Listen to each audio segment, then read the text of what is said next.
Bismillahirrahmanirrahim. Kita bahas secara singkat kesyirikan dan kekufuran Syiah. Syiah ini golongan kafir musyrik. Banyak sekali kekafiran dan kesyirikan mereka. Tapi dalam kesempatan ini kita hanya akan menyebutkan 5 saja. 5 bentuk kekafiran dan kesyirikan mereka. Dan subhanallah, 5 kesyirikan mereka itu sama persis dengan ajaran tasawuf atau sufiyah, tarekat. Sama persis. Jadi ini saudara kembar antara Syiah dan tasawuf, tarekat, sufiyah. Kita akan sebutkan 5, sama ajaran mereka. Yang pertama, orang-orang Syiah meyakini bahwa imam-imam mereka adalah perantara dalam beribadah kepada Allah. Seperti kata Al-Majlisi dalam Biharul Anwar. Ini buku pegangan penting orang-orang Syiah. Fa innahum hujubur rabbi wal wasaid bainahu wa bainal khalqi. Para imam-imam kami adalah hijab antara kita dengan Allah. Maka mereka menjadi perantara antara hamba dengan Allah. Ini keyakinan Syiah terhadap imam-imam mereka. Persis seperti keyakinan Nasrani terhadap Nabi Isa alaihissalam. Orang Nasrani juga meyakini Nabi Isa perantara mereka kepada Allah. Dan orang-orang musyrik jahiliyah juga meyakini berhala-berhala mereka sebagai perantara mereka kepada Allah. Jadi sama keyakinan mereka semuanya. Orang-orang musyrik jahiliyah mereka mengatakan, "Ma na'buduhum illa liyuqarribuna ilallahi zulfa." Kami tidaklah menyembah berhala-berhala itu kecuali agar mereka mendekatkan kami kepada Allah sedekat-dekatnya. Mereka juga berkata, haula'i syufa'auna indallah. Berhala-berhala itu adalah para pemberi syafaat untuk kami di sisi Allah. Itu yang mereka harapkan. Perantara-perantara itu bisa meneruskan ibadah mereka kepada Allah, mengangkat derajat mereka di sisi Allah, dan memberi syafaat. Maka ini keyakinan sama. Keyakinan Syiah, tasawuf, dan musyrikin jahiliyah. Apa keyakinan orang-orang sufi? Para wali mereka adalah perantara untuk berdoa kepada Allah. Persis dengan keyakinan Syiah. Dan mereka sebut itu sebagai tawasul. Padahal itu syirik, bukan tawasul. Tawasul itu bukan seperti itu. Tawasul dalam syariat itu ada 3. Bertawasul dengan nama-nama dan sifat Allah. Bertawasul dengan amal soleh yang kita kerjakan. Kita sebut amal soleh kita dalam doa kita. Bertawasul dengan cara meminta doanya orang soleh yang masih hidup. Kita datang kepada Pak Kiai, Pak Ustadz, tolong doakan saya. Itu namanya tawasul yang benar. Kalau berdoa kepada orang mati, para wali yang sudah wafat, dengan harapan doa itu disampaikan kepada Allah, itu bukan tawasul yang benar. Itu syirik, sama persis dengan keyakinan Syiah. Ini yang pertama. Kemudian yang kedua, orang-orang Syiah juga meyakini bahwa imam-imam mereka berhak menghalalkan dan mengharamkan sekehendak mereka. Imam-imam mereka berhak menghalalkan dan mengharamkan sekehendak mereka. Seperti disebutkan dalam Usulul Kafi. Ini juga kitab mereka. Di juz pertama halaman 441. Begitu pula dalam Biharul Anwar di juz ke-25 halaman 340. Kata mereka, fahum yuhilluna ma yasha'un wa yuharrimuna ma yasha'un. Para imam kami itu menghalalkan sesuai kehendak mereka dan mengharamkan sesuai kehendak mereka. Jadi mereka sudah menyamakan imam-imam mereka seperti Allah Subhanahu wa ta'ala. Ini juga keyakinan Yahudi dan Nasrani. Kekufuran mereka menyembah ulama dan ahli ibadah atau pendeta mereka, yang Allah sebutkan di surat At-Taubah ayat ke-31. Allah Azza wa Jalla berfirman, ittakhadhu ahbarahum wa ruhbanahum arbabam min dunillah. Mereka menjadikan ulama-ulama mereka, guru-guru mereka, ustadz-ustadz mereka, dan ahli ibadah atau para pendeta mereka sebagai Tuhan-Tuhan yang disembah selain Allah. Sahabat yang mulia Adi bin Hatim radhiyallahu anhu, sebagaimana diriwayatkan Imam At-Tirmidzi, ketika beliau mendengarkan ayat ini dibacakan oleh Nabi SAW, beliau merasa heran. Maka beliau berkata, ya Rasulullah, lasna na'buduhum. Wahai Rasulullah, kami enggak menyembah pendeta-pendeta kami. Karena beliau dulu Nasrani. Beliau dulu Nasrani, masuk Islam. Sebagai teladan bagi orang-orang Nasrani hari ini. Dulu ada orang-orang Nasrani yang soleh, ketika Nabi Muhammad SAW diutus, mereka segera masuk Islam. Maka ketika beliau mendengarkan ayat ini, beliau merasa heran. Kenapa dalam ayat itu dikatakan, kami menyembah para pendeta? Padahal ya Rasulullah, kami enggak pernah tuh menyembah pendeta kami. Taunya dia, yang mereka sembah adalah Yesus, bukan para pendeta. Maka Nabi SAW bersabda kepadanya, bukankah para ulama dan para pendeta kalian menghalalkan yang haram, kalian pun ikut menghalalkan? Atau sebaliknya, mengharamkan yang halal, kalian pun ikut mengharamkan? Kata sahabat Adi bin Hatim, betul ya Rasulullah. Contohnya apa jemaah sekalian? Babi diharamkan, petinggi-petinggi agama mereka mengatakan halal, mereka halalkan. Maka Nabi SAW menegaskan, fatilka ibadatuhum, itulah yang dimaksud beribadah kepada mereka. Itulah yang dimaksud menyembah mereka. Dan ayat ini berlaku umum jemaah sekalian. Allah mengapa mengabarkan kepada kita tentang kekafiran Yahudi dan Nasrani dalam Al-Quran dan Sunnah? Maksudnya supaya kita nggak ikutan. Sama dengan keyakinan Syiah. Sama dengan keyakinan Syiah. Meyakini imam-imam mereka berhak menghalalkan semau mereka, berhak mengharamkan semau mereka. Contohnya apa?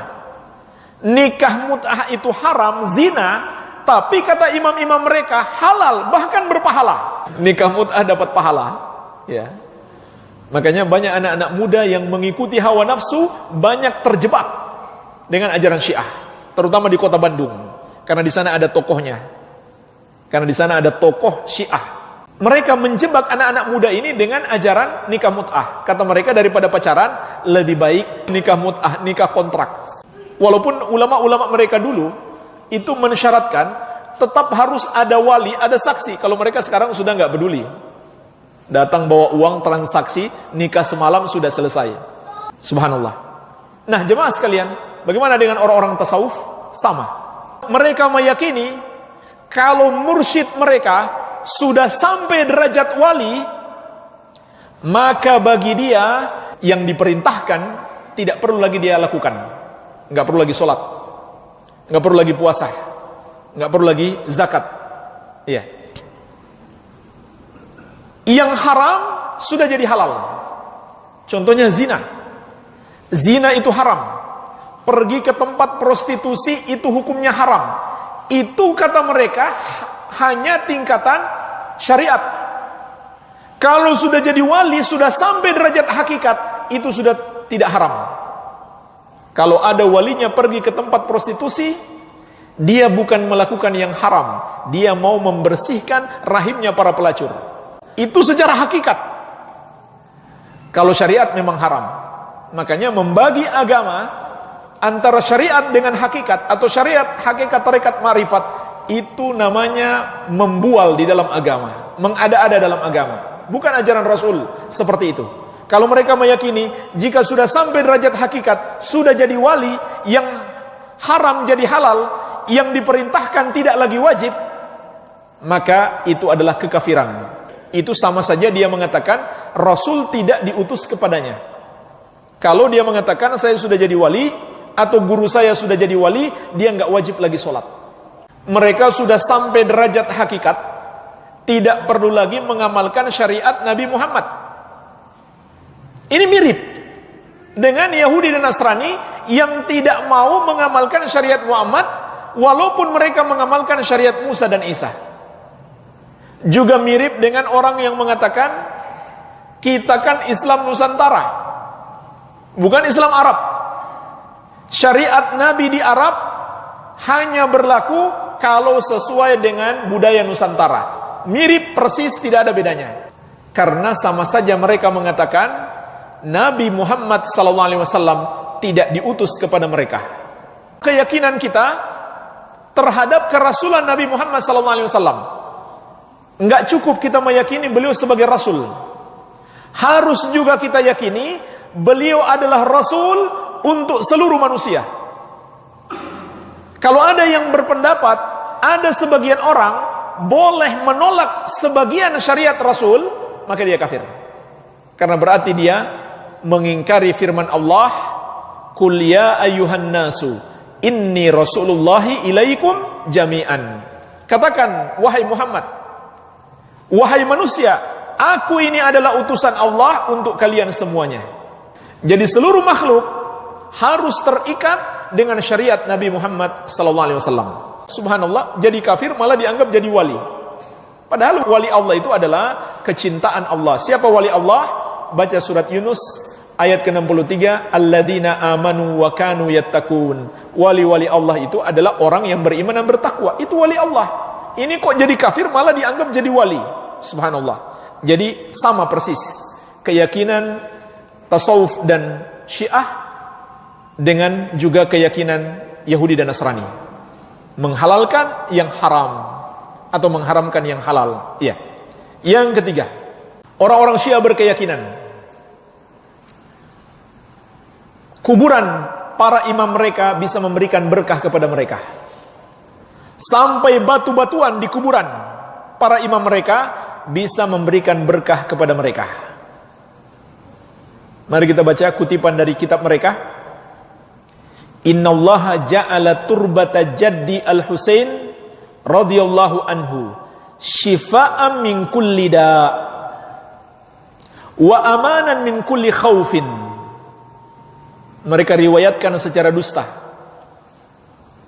Ini riwayat secara dusta dari salah seorang cucu Nabi SAW. Katanya dia mengatakan, sesungguhnya Allah menjadikan tanah di kuburan kakekku Al-Husain, yang sekarang mereka yakini ada di Karbala, Irak, yang setiap tahun mereka pergi ke sana berziarah, yang mereka yakini lebih afdal dari 9 kali naik haji.